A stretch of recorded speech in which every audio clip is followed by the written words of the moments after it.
new Republican majority on the state's highest court is reopening a case that could bring back a requirement to cast a ballot at your polling place. This goes back to 2013 when the Republican legislature passed a law requiring voters show a photo ID. A court ruled that unconstitutional. Republicans passed a new law in 2018, the same year voters approved a constitutional amendment for a photo ID. The state Supreme Court struck that down just 3 months ago. WRAL's Matt Tallhelm is live outside the court now to explain why this is coming back up again. Matt? Well, Deborah, it's the same reason we told you about when we were inside the court last night talking about a partisan gerrymandering case here for voting districts. The laws haven't changed, the cases haven't changed, but the majority political power of the members of the justices here on this court, that has now shifted. God save the state and this honorable court. For the second time in 2 days, the state's highest court convened to do something it's only done twice before in 30 years. Rehear a case it already decided. Our next case is Holmes versus Moore. In December, the court struck down a law that would require people show a photo ID to vote in person.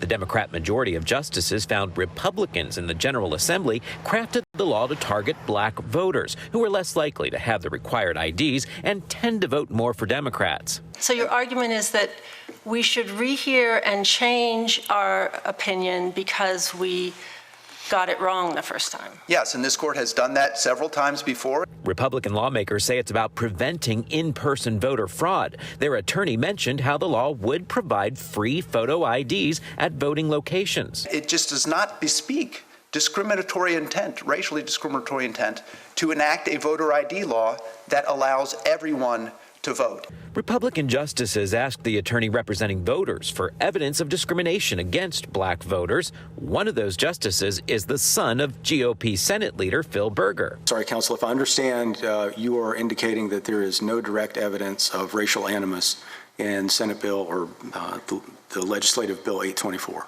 What I said in response to Justice Allen's question is that there were no statements by legislators on the floor in the debate over SB 824 that expressly said that the purpose of the bill was to disenfranchise African American voters. Or none of us!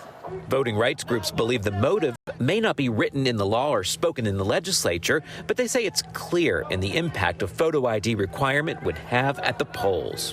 It is going to fall hardest on African American voters in North Carolina, and that piggybacks off centuries and decades of intentional racial discrimination by public officials.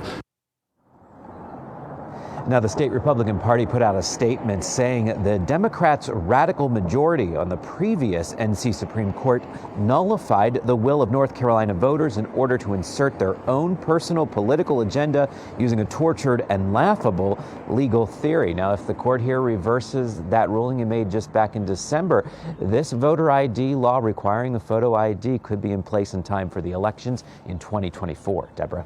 Matt Tallhelm live in Raleigh. Thank you, Matt.